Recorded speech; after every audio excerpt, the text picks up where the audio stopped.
atau Rahmat Irianto, selalu kan begitu. Tapi diperebutkan ini kan untuk bisa masuk satu slot terakhir. Masih bisa ada Adam Alis juga masih bisa masuk, tetapi kan yang paling bagus adalah Ricky Kambuaya. Kalau misalnya di 8 yang bisa masuk. Cuma kita nggak tahu. Atau STY membuat kejutan. Orang tidak tahu sama sekali tiba-tiba muncul Vano. Iya kan? Orang lagi bingung, dia bingung. Dia butuh pemain-pemain belakang itu yang bisa bermain di beberapa posisi. Sehingga opsi dia untuk meracik tim ini bagus, banyak pilihan. Dan tidak hanya bergantung di satu posisi saja. Dia nggak bisa bagi STY sekarang kalau bisa melihat. Apakah ini saya tertarik dia mengikuti gaya Pep Guardiola? Karena Pep di City ya atau di selalu memilih pemain belakang itu harus punya beberapa posisi yang bisa diandalkan dan dia bisa modifikasi itu dengan baik.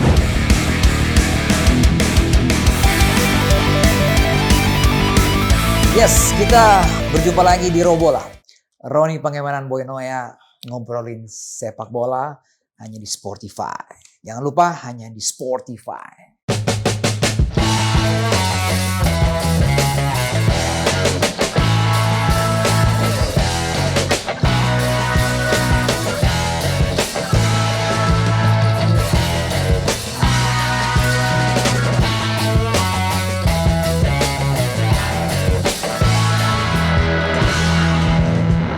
Bukan begitu, Bung? Betul, Boy.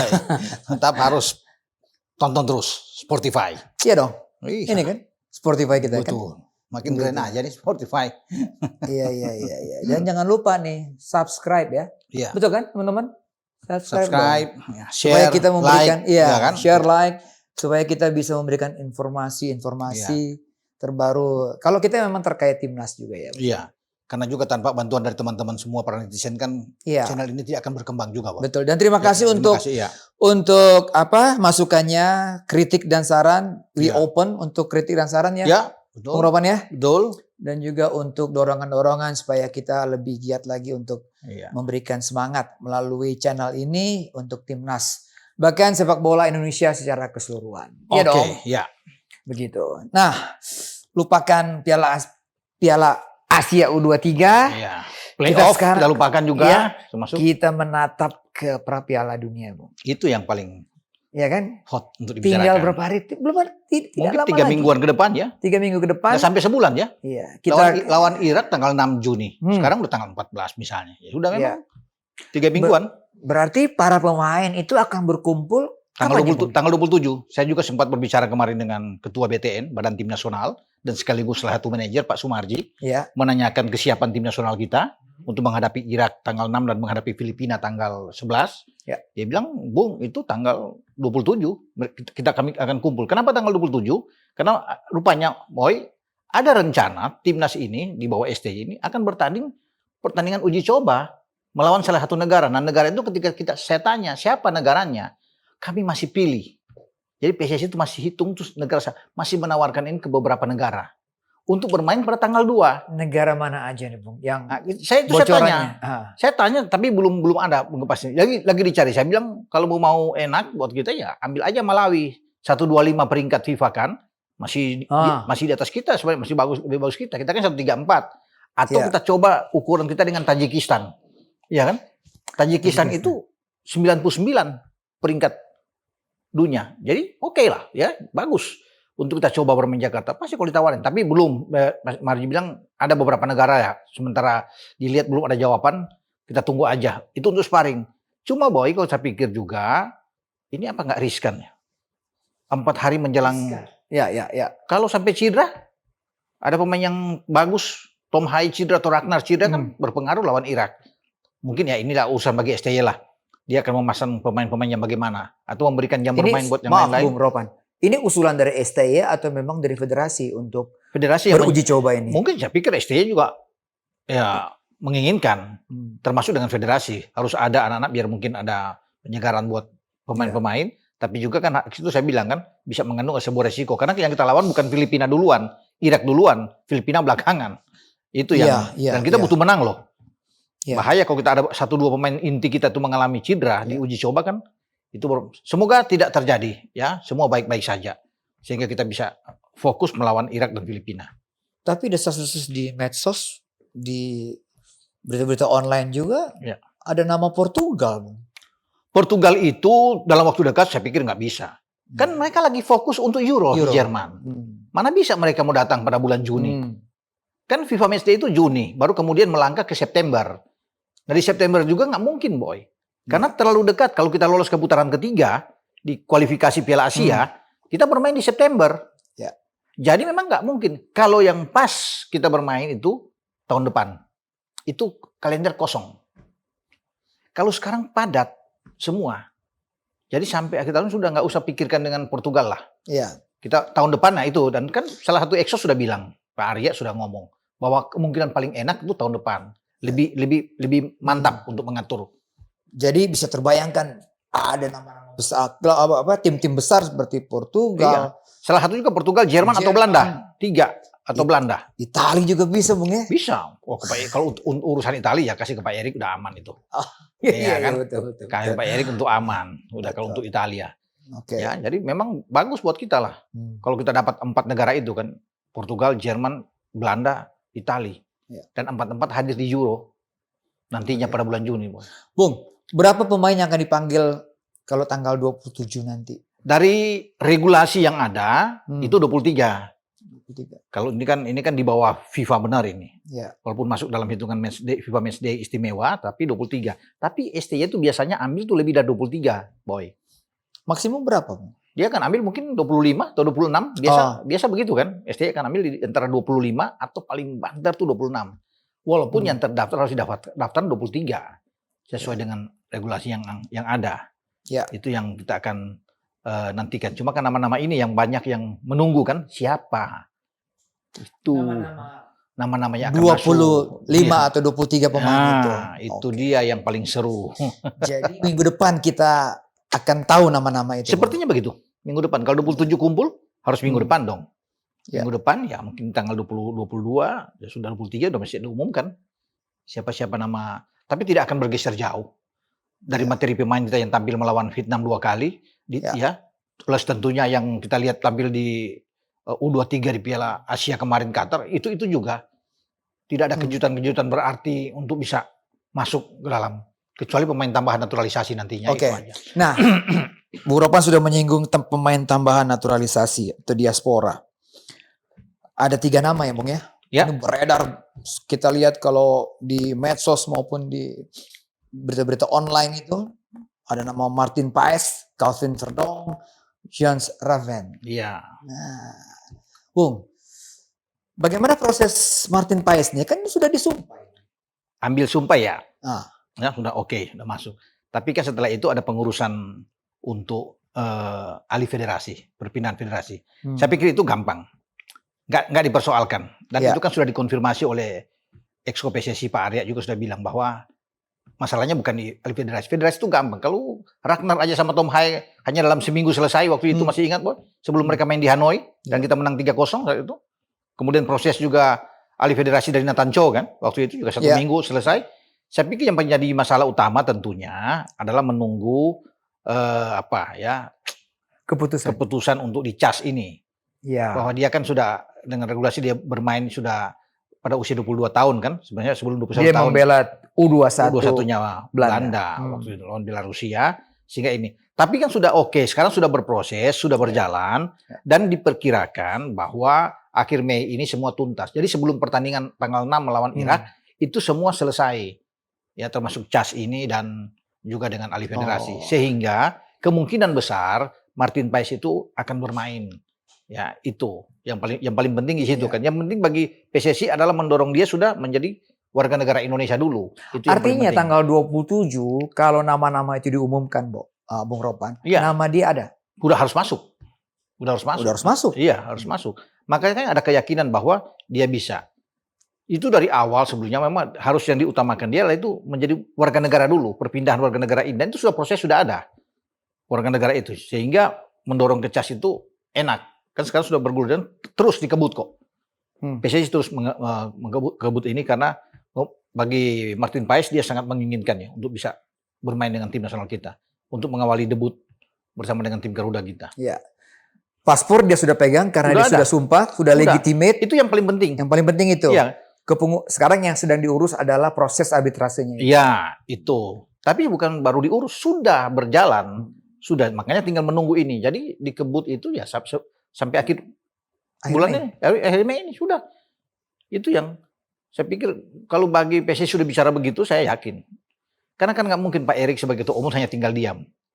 Karena ini juga keinginan besar dari ketua umum untuk menghadirkan Martin Paes. Dan Martin Paes sudah jauh-jauh terbang dari Dallas untuk datang. Kemudian dia secara dia ambil sumpah sudah. Saya pikir, saya yakin ketika dia ambil sumpah, udah pasti dia akan debut dia menghadapi Irak ya, tanggal 6. Ya alasannya Martin Paesnya adalah dia menghormati omanya, neneknya yang berasal dari Indonesia, dan juga dia ingin mengangkat sepak bola Indonesia ke level yang lebih tinggi lagi. Ya. Bersyukur dan luar biasa. Kiper utama dan selalu mendapat jam bermain di Dallas. Menghadapi Messi, banyak Suarez di sana, menahan tendangan-tendangan, bagus penampilan dia. Tinggi badan hampir 192. Ya. Bagus, 25 tahun. Jadi artinya untuk menjadi kiper ketiga Belanda saya pikir nggak ada masalah. Tapi yang menjadi luar biasa, bagaimana dia, militansi dia, nasionalis yang tinggi untuk memperkuat merah putih. Itu yang dia inginkan. Ingin membawa Indonesia terbang tinggi dan hadir di Piala Dunia. Itu tekad dari semua pemain termasuk Paes bahwa ingin hadir di Piala Dunia. Ya. Itu yang saya bilang, luar biasa bagi dia. Soal kemampuan nggak usah diragukan. Nggak usah ragukan lagi. Ya lihat aja sendiri, putar aja dia penampilan dia Dallas. Tinggal lihat di MLS ya, di Liga Amerika Serikat. Bagaimana penampilan dia? Luar biasa, bagus. Jadi kita kuat kalau ada salah satu dia di bawah Mister. Persaingan di bawah Mister nih cukup ketat ini, Bung. Dan Hernando Ari kan dengan profesional, bagus pemain muda seperti dia. Dia tidak merasa tersaingi, tapi dia ingin belajar. Bahwa Paes ini akan menjadi mentor bagi diri. Bagus anak muda seperti dia. Sikap yang sangat terpuji. Luar biasa Hernando ini. Nggak ada rasa panik, ketakutan. Karena dia kan sekarang kiper utama nih. Ya. Itu banyak lagi dipuji-puji penampilan dia yang luar biasa di U23 Qatar. Tapi mendengar datang dia bilang ayo. Dia pingin untuk belajar. Menimba ilmu dengan Paes. Karena dia tahu. Ini penjaga gawang bagus. Penjaga gawang baik. Ya dia akan bisa terdorong penampilan dia. Nah itu seperti dia yang oke. Memang persaingan akan ketat, apalagi kalau Emil Audero datang di putaran ketiga. Waduh. Itu kan akan nambah, jadi kita akan sangat lebih kuat. Dan kemungkinan itu ada. Opsi itu terbuka. Erik sudah ketemu dia, ya tidak tahu apa yang mereka omongkan di sana, tapi bisa terjadi di putaran ketiga. Tiba-tiba mendadak Emil masuk. Karena harapan dia untuk masuk di tim Italia nggak mungkin. Tertutup. Ya, itu yang menjadi dia kan penolakan dia sebelumnya kan dari beberapa tahun terakhir di Indonesia. Bahkan di Inter Milan pun dia sulit sekali untuk masuk, mendapat tempat di utama. Iya, Jan Sommer ada di sana. Sekarang di Italia ada penjaga utama Donnarumma, mana bisa digeser. Vicario penjaga Tottenham Hotspur. Alex Meret penjaga gawang di Napoli. 3 yang terkuat. Ada penjaga gawang muda dari Atalanta juga. Jadi sulit untuk dia masuk. Makanya dia mulai membuka diri dan saya rasa penawaran ini Erik dia akan masuk. Kalau Indonesia lolos ke putaran ketiga, lihat aja nanti. Ya, di September. Bukan tidak mungkin ada kejutan, Emil masuk. Lebih kuat lagi kan. Paes, Emil, Nadeo. Sama Hernando Ari. Berempat. Bu, kalau kita bicara sekarang, ada misalnya Martin Paes masuk. Martin Paes, Hernando Ari, Nadeo. Itu lagi, Nadeo sudah pulih dari cedera ya? Sudah, saya pikir sudah oke lah. Oke, dia udah main juga di Liga 1 ya. Dan dia akan terakhir dipanggil juga oleh jadi saya pikir 3 aman nih, Bung. Hah? Aman kalau 3 kiper ini aman dalam posisi fit, siap tanding lawan Irak. Iya. Siapapun yang dipilih oleh STY. Iya, bagus. Ya, Martin Paes pasti mungkin dapat pilihan utama di situ. Dan mereka bisa belajar lah, termasuk kiper muda kita, Boy Adi Satrio kan? Iya. Yang ikut dibawa ke U23 di Qatar kan bagus. Ya. Muhammad Riyandi juga penjagoan yang oke, bagus-bagus lah. Ya, Sahrul itu punya penjaga gawang yang oke. Jadi kehadiran mereka ini bisa memotivasi penjaga gawang kita lainnya untuk bisa lebih baik. Itu penting. Gitu. Bung, yang kedua ini juga ini menarik ini. Kalau kita lihat di permainan dia di tayangan di YouTube, pemain ini Luar biasa nih, Calvin Verdong. Anak Malabo, Aceh. Aceh. Bapaknya sama kakeknya. Ini petarung benar. Cepat bermain. Ya, reading the game-nya bagus. Tackle oke. Iya. Intercept-nya bagus. Jadi bisa teman-teman pasti semua netizen sudah tahu lah kalau lihat dia bermain di Nijmegen, di Eredivisie bagus sekali. Pemain ini selalu terpilih, hampir selalu terpilih masuk di pemain terbaik. Setiap minggu kan ada tuh. Setiap minggu. Diambil setiap klub-klub itu the best 11. Ya. Dia selalu ada posisi kiri. Hampir selalu. Hampir ya. Memang tidak. Itu pilihan wartawan atau pilihan? Iya, pilihan sana. Para penulis itu melihat semua penampilan-penampilan terbaik di berbagai posisi kan. Iya. Wah, ini anak masuk. Verdong. Tom Haya juga beberapa kali masuk. Iya. Jadi memang kita punya pemain-pemain yang memang grade A yang oke. Nah, Verdong ini sulit untuk tergantikan. Dia akan menjadi salah satu amunisi terbaik yang ada di bek kiri. Di bek kiri memang berjubel di sana. Di timnas kita kan. Kalau mau dihitung kan, ada Pratama Arhan, ada Sain Patinama, termasuk Nathan Cho sebenarnya. Justin Hubner juga sebenarnya bisa bermain di kiri. Sebelumnya ada Edo kan. Kita masih ingat dengan Edo. Jadi itu banyak, tambah dengan Verdong bisa 6 ada di sana. Ya. Tetapi kalau Verdong masuk, ini 6-6 bisa tersisi dia akan masuk sini. Karena Justin Hubner juga kan sudah bergeser masuk sebagai bek tengah. Ya, dia bermain bagus di bek tengah. Nathan Cho sekarang bermain lebih bagus di gelandang bertahan. Ketika di U23 kemarin kelihatan. Jadi memang STY bisa mendapatkan pemain-pemain yang bisa bermain di beberapa posisi. Itu menguntungkan. Ya, sehingga memang mengurangi persaingan di bek kiri. Ada Sain Patinama juga, ya kan? Ada Sain Patinama di sana. Tapi kalau Verdong ada, saya yakin 100% Verdong yang akan main.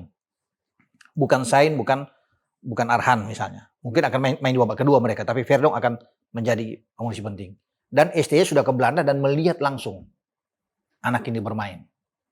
Oke, boy. Saya sudah selalu lihat dia bermain di Eredivisie, saya putar terus melihat penampilan dia. Bagus memang. Top dia. Cuma dia luput dari pemantauan Ronald Koeman sebagai pelatih kepala arsitek tim Oranje Belanda. Mestinya dia harus masuk. Tapi persaingan juga sangat ketat, Bung. Tapi kalau seorang pemain di dalam satu musim itu dia beberapa kali masuk, lebih dari 5-6 kali selalu, atau 7 kali dia selalu masuk, itu pemilihan penting, dia mestinya ada masuk dalam radar. Nah, itu mungkin salah satu kekecewaan dari seorang Verdong, sehingga dia Indonesia lebih penting untuk punya peluang tampil di Piala Dunia. Mumpung saya punya darah Indonesia. Bapak saya, babe saya Aceh. Ya kan? Orang Malabo ya, Bung. Malabo kan? Wah, ini para fans timnas yang dari Aceh akan mengucapkan, ini ada bahasa Aceh nih, Bung. Saleum taukah. Selamat datang. Buat Verdong. Wah, pasti ini menarik ini. Iya kan, kemarin dia udah datang, udah salam. Jadi saya pikir kecintaan dia itu luar biasa, lebih memilih karena dia pikir lebih bagus dengan Indonesia sekalian. Karena peluang untuk maju ke putaran ketiga terbuka dan untuk bisa lolos, siapa tahu. Orang bilang berat, tidak mudah memang tapi kalau sudah ada di putaran ketiga, kita jalani aja. Di putaran ketiga kan ada 8 jatah plus 1 jatah untuk playoff. Semoga. Tapi kalau kita punya materi pemain di semua lini semua, pemain yang jadi, yang siap, Nah, Bung, masih Verdong, Bung. Memang posisi utama dia adalah bek kiri. Tapi menurut catatan dia bisa main sebagai gelandang, bek tengah pun bisa. Dia bermain di 4 posisi, Bos. Berbeda. Spesialisasi dia adalah bek kiri. Tapi dia bisa dibutuhkan bermain di bek kanan. Bisa. Verdong. Ada beberapa kali saya lihat juga di bek kanan. Dia bisa gelandang bertahan. Dibutuhkan di bek tengah dia sama seperti Sandy Walsh di kanan bermain, tapi Sandy kan pernah dicoba oleh STY bermain lebih ke dalam. Itu melawan Vietnam kalau nggak salah di Piala Asia di Qatar. Dia bermain lebih ke dalam dengan Jordi kan. Kan bagus, dengan Rido juga bisa bagus. Jadi itulah bagi STY sekarang untuk melihat bahwa dia butuh pemain-pemain belakang itu yang bisa bermain di beberapa posisi. Sehingga opsi dia untuk meracik tim ini bagus, banyak pilihan. Tidak hanya bergantung di satu posisi saja. Dia nggak bisa itu bagi STY sekarang kalau bisa melihat. Apakah ini saya tertarik dia mengikuti gaya Pep Guardiola? Karena Pep di City atau di selalu memilih pemain belakang itu harus punya beberapa posisi yang bisa diandalkan dan dia bisa modifikasi itu dengan baik. Terakhir yang dia taruh di situ kalau kita masih ingat adalah Joško Gvardiol. Itu pemain bek tengah itu di Kroasia dan juga di RB Leipzig. Leipzig bek tengah, tapi dia bisa menjadi flank. Tapi ketika datang, dia bermain di flank di bek kiri. Dan salah satu pencetak gol pemain belakang yang paling subur adalah di City sekarang Joško Gvardiol. Dan dia bagus. Nah itu Nathan Ake tidak ada yang menduga juga bahwa dia bisa bermain di bek kiri. Dia bek tengah juga sebenarnya. Termasuk dari Chelsea, tapi dia bisa bermain di bek kiri. Luar biasa, dia taruh pemain-pemain. Akanji itu bek tengah dari Dortmund. Stones dia dari Everton. Itu dia bek tengah. Tapi ketika ini penuh, Stones bisa bermain di kanan, bisa main di gelandang bertahan. Ketika bermain dengan skema 4-2-3-1, pivotnya Stones bisa di sana bersama dengan Rodri. Itu yang selalu diolah oleh Pep. Nah, saya lihat di STY ini ada mirip-mirip. Ada begitu kelihatan kan di Piala Asia U23 kemarin Ivar bermain dengan Nathan Cho yang lainnya di belakang ini. Nathan Cho bisa dengan adaptasi yang luar biasa. Bisa di wingback, bisa juga di gelandang bertahan. Bahkan bisa di center back. Iya, ketika tidak ada Rido kan dia bermain kemana belakang, ditarik dia ke belakang bermain di back tengah. Bagus. Sandi juga kan begitu kan. Bukan saja di kanan, tapi dia bermain bisa ke dalam. Jadi sebenarnya ini oke. Yasin Hopner juga. Bisa di kiri, bisa dia bermain ke dalam, bisa sebagai gelandang bertahan. Yasin Hopner. Jadi banyak opsi. Bung Ropan, ini persaingan kalau ini makin menarik. Karena persaingan tidak hanya pemain-pemain yang ada bermain di Liga Indonesia. Tetapi di antara pemain diaspora pun terjadi persaingan. Bung. Oh ya jelas. Nathan bersaing juga. Sian Batinama Anda katakan tadi. Iya. Untuk posisi back kiri, masuk lagi Verdong. Persaingan tuh tajam benar. Sesama anak Belanda itu ya. Anak Belanda berdarah Indonesia itu juga terjadi persaingan. Jadi tidak boleh terlalu orang bilang berleha-leha untuk merasa aman. Betul. Gak ada merasa aman di sini. Semua merasa terancam dengan kehadiran. Siapa yang siap secara fisik dan mental dia akan dimainkan. Dan itu yang sehat, Bung. Sehat. Jadi tidak ada di anak emaskan. Itu yang bagus. Bahwa semua itu siap dan hanya pada waktunya diumumkan di starting line up dia yang bermain. Karena kan kualitasnya sama, Boy. Untuk bisa melihat. Itu kita belum melihat. Yang datang itu seperti Miss Hilgers, Kevin Dix. Bagaimana kalau mereka datang? Mereka juga bisa bermain di beberapa posisi. Kan persaingan ada. Nah mungkin itu salah satu saya pikir. Ini akan menjadi ancaman bagi seorang Elkan Bagot. Karena kita jangan melupakan Elkan Bagot. Elkan juga bermain di posisi itu. Di bek tengah. Nah dengan keadaan datangnya Jai Ises. Dia mungkin saja merasa terancam. Bisa saja, wajar. Karena Jai Ises juga menjadi idola baru sekarang. Bermain sangat baik dalam 2 pertandingan melawan Vietnam kan. Di Jakarta dan Hanoi. Bung yakin Mark Klok akan dipanggil untuk tanggal 27? Enggak. Sulit saya pikir. Dan Mark Klok sudah tahu kan. Dia sudah mungkin dia akan lebih mundur untuk gantung sepatu. Kalaupun dia dipanggil saya pikir dia tidak akan mendapat tempat utama. Kan sudah beberapa kali terakhir sulit untuk masuk. Untuk bisa mengalahkan Ivar Jenner di tengah. Berat. Apalagi Tom Hayes sudah ada, Boy. Sulit untuk masuk di sana. Dan kemudian Nathan Cho udah bisa bermain di gelandang bertahan yang baik. Yasin Hubner juga bisa didorong ke sini. Jadi sudah semakin penuh. Di gelandang itu sudah makin penuh. Untuk lebih bertahan sudah sangat kuat. Opsi bagi STY banyak. Jordi, Bung. Jordi Amat. Pemain ini kan punya pengalaman. Jam terbang. Dan berjasa bagi timnas. Iya dari awal-awal. Tapi menghadapi persaingan yang ketat. Dan menghadapi Irak. Bisa aja dia tersisi. Bisa saja. Jordi tersisi. Karena kemarin kan sudah dibuktikan tanpa Jordi ketika lawan Vietnam di Jakarta dan juga bermain di Hanoi, kita main bagus dan clean sheet. Memasukkan 4 tanpa kemasukan 1-0 di sini dan 3-0 di Hanoi. Itu cuma bermain dengan Rido ada di sana, Jai dan Yasin Hopner. Vietnam gak bisa bikin apa-apa. Jordi kan di Jakarta ada, dia datang nonton langsung di tribun. Jadi memang Jordi sudah bisa melihat tanpa dia aja. Ini tim bagus. Makanya Jordi juga motivasi untuk memberikan yang terbaik dalam pertandingan. Oke, dia mungkin akan dipanggil dalam menghadapi Irak dan Filipina. Tapi dia harus siap secara fisik dan mental juga karena persaingan tuh kuat sekali, Boy. Kalaupun dia masuk, Boy, dia mungkin bisa dipasangkan dengan Jai dan Yasin Hopner. Bisa aja di sana. Karena ini rame. Kalau Elkan juga dipanggil misalnya, terlepas dari kita lupakan tuh kasus kemarin itu kan, yang tidak ada respon di playoff, dia dipanggil. Tidak menjamin juga bahwa Elkan akan masuk sebagai pemain utama. Karena tadi yang Boy bilang itu. Persaingan itu tajam di situ. Ketat sekali. Bung, satu lagi kemampuan Verdong kalau kita lihat di tayangannya di YouTube ya. Ya. Free kicknya, Bung. Oke. Bagus. 2 kali saya melihat, 2 kali highlight itu menunjukkan kaki kirinya. Kaki kirinya bagus. Kaki kirinya. Oke, Verdong. Nah, memang dia tidak terlalu tinggi, Boy ya. Tapi dengan yang Boy bilang tadi free kick, artinya kita punya 2 opsi, 2 pemain yang bisa melakukan itu sama bagusnya. Tom Haye dan Calvin Verdong. 2. Selama ini kan kita kurangnya di situ. Timnas kita ini, pemain-pemain yang ahli untuk melakukan tembakan-tembakan bebas, bola-bola mati ini perlu dalam satu tim itu perlu. Tapi kita sekarang sudah punya 2. Ya, opsi pertama ada di Tom Haye kalau menghadapi bola-bola mati, free kick. Opsi kedua adalah di Calvin Verdong. Itu bagus buat kita. Kan kita harus punya juga pemain-pemain yang bisa ahli dalam hal untuk seperti set piece, corner kick. Iya. Ya kan? Dan Tom Haye sudah membuktikan itu. Bagaimana gol dari Jai Isyas dia ngangkat bola, ya. Kemudian bagaimana juga ada gol berikutnya, gol ketiga juga dia angkat berawal dari dia. Sebelum ada gol siapa yang membuat gol ketiga kita waktu itu, ya. Jadi bagus.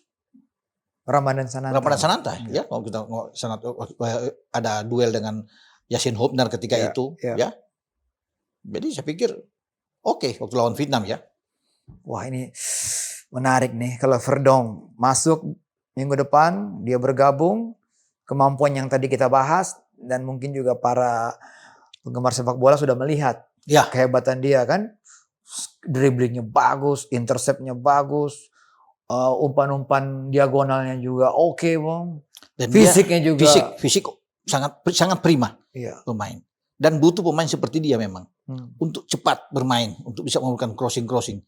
Nah, dia dalam satu posisi, satu aliran bola yang sangat baik dengan Ragnar Oratmangun, Boy. Karena Ragnar bermain dengan 3 di depan, itu Ragnar tuh satu itu dengan dia, jadi lebih enak. Aliran bola itu pasti cepat. Udah saling mengenal mereka. Apalagi mereka sudah bermain di Eredivisie kan lebih tahu cara. Nah, ini yang kita akan tunggu. Ini mengerikan betul ini. Tim ini kalau dengan ada Verdong, ketambahan Verdong ya.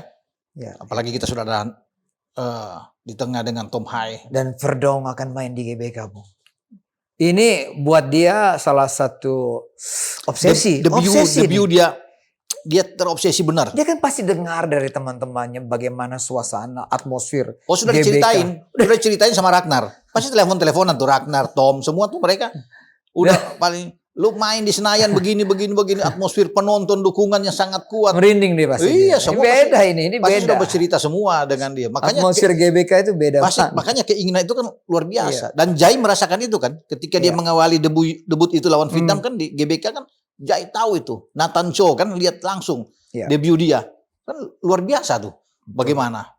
Wah, memang kita akan tunggu ini saat-saat pertandingannya seru. Oke. Satu pemain yang sebenarnya kita sering bahas posisinya.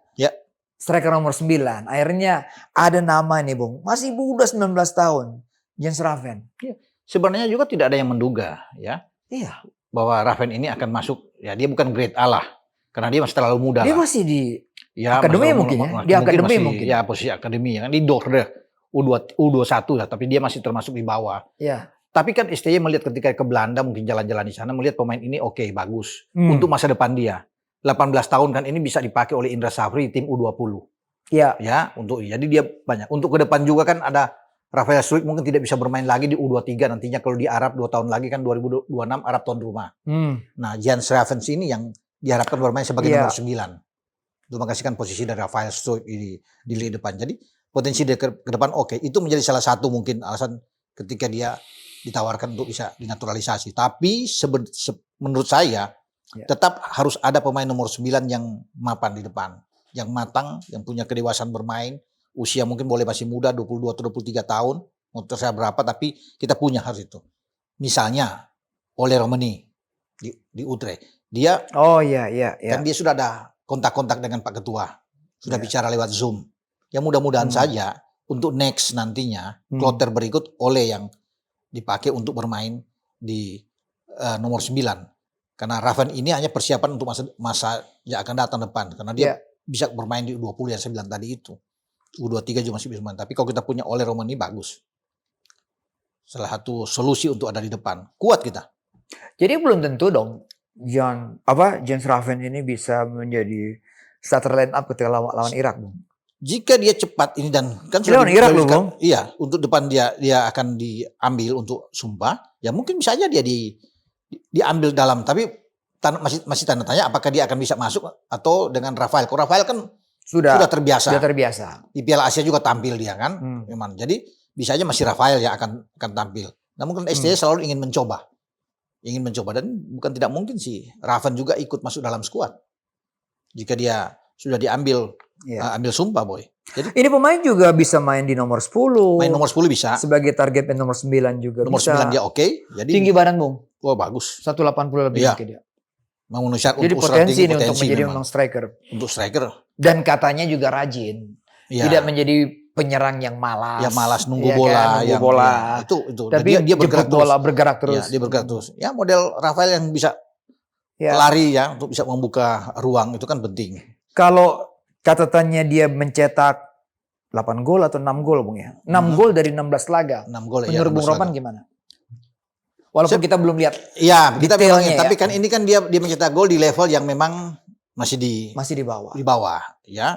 Bukan di klub misalnya di Liga 2-nya atau di Liga 1-nya Belanda. Tapi untuk ukuran bermain dengan usia dia seperti itu dan bisa mencetak gol, saya pikir oke. Kan tidak gampang seorang STY itu serta mertanya melihat kan banyak pemain sebenarnya yang bisa dia ambil. Iya, Bung. Tetapi kemudian dia bisa melihat ini dan dia tertarik. Dia lihat langsung James Raven ini bermain. Sehingga dia bisa meyakinkan bahwa ini pemain punya masa depan yang baik. Sebenarnya ada nama seperti Elias Alfard yang main di Liga Elias Armenia. Alfard itu di Noah, di Armenia. Ole Romani Manhoef. Milion Manhoef. Iya kan? Ada di Delano Ladan juga. Ada sebenarnya. Semuanya punya darah Indonesia. Semua. Jawa, Medan, iya kan? Yogyakarta, Dian Zamberger juga. Dian Zamberger, Rotterdam. Cuma tentunya kan STY punya alasan. Alasan kuat kenapa dia bisa ambil ini pemain. Itu saya pikir dengan usia karena dia masih muda, Boy. Itu aja bagi STY. Karena nama-nama yang kita sebut ini punya jam terbang yang lebih bagus daripada. Dan juga tidak tua-tua, masih oleh ini masih 23 kalau salah 24 ya. Tapi dia keberadaan James Raven ini yaitu untuk proyeksikan dia di U20 karena di U20 butuh pemain yang seperti dia. Dan U23. Jadi diantisipasi di dua kelompok ini. Karena 2 tahun lagi kita akan sekarang sudah di semifinal, harus mempertahankan itu. Ketua PSSI ingin bahwa untuk berikut nantinya Olimpiade 2028 kita harus bisa hadir di Los Angeles. Nah, itu harus bisa melewati 2026 di Arab Saudi. Nah, Raven itu masuk ke sana. Proyeksinya ke sana. Ya, dengan ada U20-nya Indra Safri sekarang yang dapat undangan bermain di Toulon di turnamen di Prancis kan. Yang nantinya di awal Juni ini. Jadi itu kerangka timnya ada di situ untuk dibawa ke U23 untuk next. Jadi STY ini berpikir bukan untuk jangka pendek dengan soal kedatangan James Raven tapi untuk jangka panjang. Dia bisa bermain di 20, 23 dan di tim senior. Sama seperti tim sekarang sama Rafael Struijk kan, Ivar Jenner. Ketika diambil ya di U20 diawali, Yasin Hobner juga dipakai di U23. Dan sekarang dia taruh di senior kan. Ketika mereka masih muda sudah bermain di senior bahkan. Ngomong-ngomong, Syafri juga sudah dapat 5 pemain ya, Bung ya? Ada 5 pemain. Terakhir dia kemarin foto-foto saya lihat. Pemain diaspora nih ya. Dan saya coba untuk WA dia, Pak Coach Indra, untuk menanyakan ya dia bilang belum memastikan. Kalau oke dia sudah lihat semua sih. Tapi belum dia bisa umumkan. Dia bilang saya belum bisa umumkan ini karena sudah dipantau semua pemain-pemain yang ada. Karena dia juga ingin bahwa pemain-pemain harus bagus. Nah, Raven ini kemungkinan dia akan coba untuk taruh di Toulon di turnamen di Prancis nanti. Nah, itulah dia akan pakai di sana. Sama seperti Yasin Hobner dulu sama Ivar Jenner kan, ketika ada di Spanyol bermain sebelum diambil sumpah mereka dicoba juga. Boleh lah walaupun dia belum diambil sumpah untuk bisa bermain dengan tim muda. Nah, itu Indra Safri akan coba dengan James Raven ini. Begitu konon kabarnya, Boy. Ya. Bung, pemanggilan ini juga pasti punya impact atau punya dampak juga. Ada beberapa pemain lah ya yang pasti harus rela namanya tercoret, Bung. Oh iya, pasti. Ini kan ini realita yang akan terjadi gitu loh. Dan saya pikir semua pemain profesional memahami ini semua, termasuk juga pemain-pemain kita yang sudah ada squad di tim nasional dengan kedatangan beberapa pemain yang dilihat mumpuni bahkan punya posisi yang lebih dari 1, Bung. Iya. Ini pasti akan terjadi nih, Bung.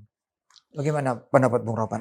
Jadi begini ya, kalau ini sampai terjadi, misalnya ya kita tambah dengan pemain-pemain abroad Indonesia yang bermain di luar seperti Marcelino kan, ada Arhan ya di Korea, ada Asnawi di Thailand ya di Port.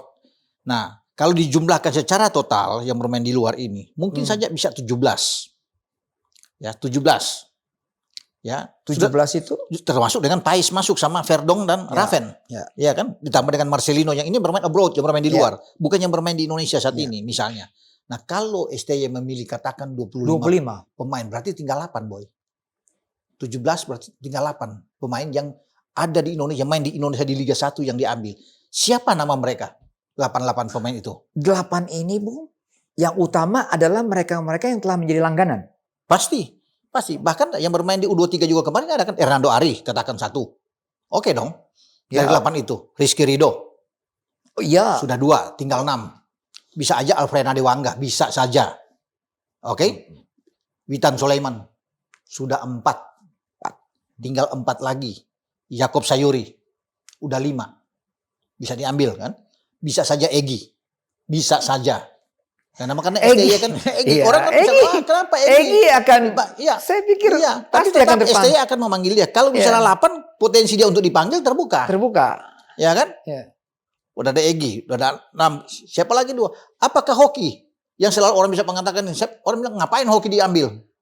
Main di U23 aja cadangan terus, nggak bisa main. Apalagi di tim senior, mungkin saja diabaikan. Karena kalau bicara di striker, sekarang kan misalnya Raven diambil, Strike sudah ada di depan. Berarti mungkin hanya satu opsi. Orat Mangun ada di situ juga. Orat Mangun walaupun bermain agak ke pinggir tapi dia ada di depan. Tapi berarti cuma satu. Nah, ada 3 opsi di sini. Ramadan Sananta, Hoki Caraka, Dimas Derajat. Siapa yang tidak mungkin 3-3 itu dipanggil sekaligus. Kalau 25 yang diambil, kalau cuma 8 slot tadi saya bilang. Hitungan ke berapa, Bung, tadi, Bung? Sudah ke-6? Ke-6. Ya, kita hitung ya. Hernando Ari. Rizky Ridho. Katakan Dewangga masuk. Witan. Yakob Sayuri. Egy. 2 lagi kita tunggu. Siapa? Ramadan Sananta atau Dimas? Katakan Ramadan Sananta. 7. 1 lagi yang menjadi penentuan. Bisa saja Ferrari. Cuma kan di belakang sudah berjubel. Sudah banyak di bek tengah. Ferrari kan oke kemarin bermain kalau bicara di bek tengah berjubel. Di flank kiri kanan juga. Full. Mau masuk gelandang masih ada nama sebenarnya yang bagus. Kalau di 1 nama terakhir, Ricky Kambuaya. Langganan. Yang masuk. Atau Rahmat Irianto. Selalu kan begitu. Tapi diperebutkan ini kan.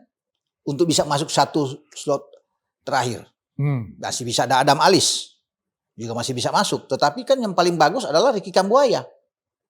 Kalau misalnya di 8 yang bisa masuk. Cuma kita nggak tahu. Atau STY membuat kejutan. Orang tidak tahu sama sekali tiba-tiba muncul Vano. Iya kan? Orang lagi bingung. Bingung. Saya pakai Lukas ini Maluku, saya berharap nih. Iya kan? Lili Pali.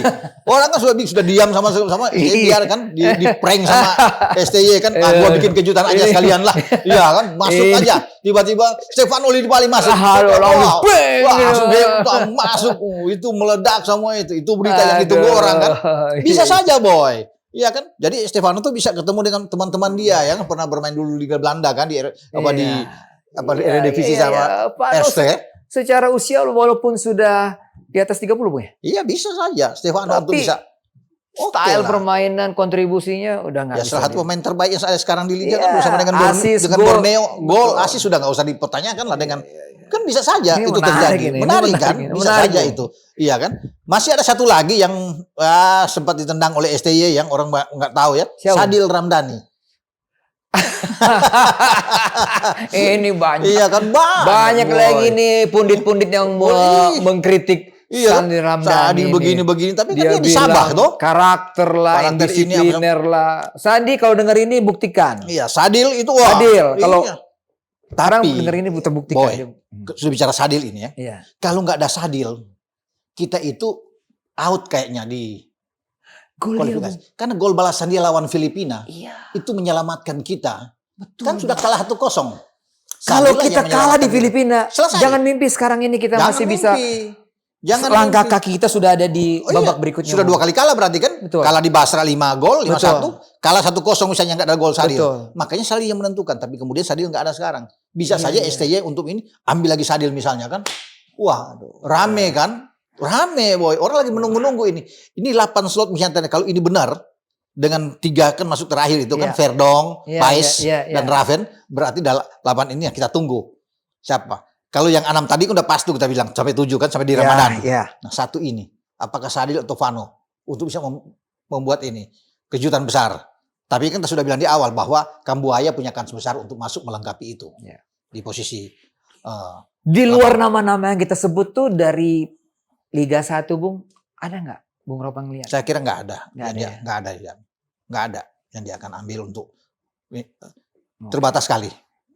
Sebenarnya saya pengen diskusikan soal Liga 1 ya, tapi karena waktu juga nih. Tapi lain kali kita ngomongin impact-nya buat Liga 1. Ya Bung ya. Paling tidak apa yang Bung Ropan pikirkan dengan banyaknya pemain-pemain diaspora, impact-nya buat Liga 1 Bung? Iya. Dorongan apa buat Liga 1? Iya, saya pikir harus lebih baik. Itu kan yang dimaksudkan oleh STY. Ketika habis Piala Asia di Qatar, dia pikir Liga 1 harus lebih baik sekarang. Kompetisi kita harus bagaimana kita lebih baik kalau di ASEAN kita nomor 6. Liga kita, peringkat kita. Atau nomor 5, masih jauh di bawah. Kan kita harus tingkatkan mutu wasitnya. Mudah-mudahan dengan ada VAR ini kan jauh lebih bagus. SDM kita untuk meningkatkan kompetisi yang lebih baik. Harus tertantang dengan kehadiran pemain-pemain diaspora ini ya kita harus baik. Apalagi ada opsi lain pemain-pemain asing itu akan ditambah. Kan di Liga 1 kan? Akan bertambah. Bisa 7 sampai 8. Wah, ini kan coba pikir. Oke. Nanti kita bahas. Nanti kita bahas ya. Kita bahas. Yang pasti buat penggemar sepak bola jangan hanya kita habis-habisan mendukung timnas. Tapi kita juga harus mendorong Liga 1 kita. Liga yang baik adalah liga yang bisa menelurkan pemain-pemain hebat untuk tim nasional. Amin. Betul. Oke, Bung Ropan. Siap. Dan semuanya kita selesaikan obrolan kita hari ini. Minggu depan kita ketemu lagi untuk bahas yang lain lagi. Oke? Ciao.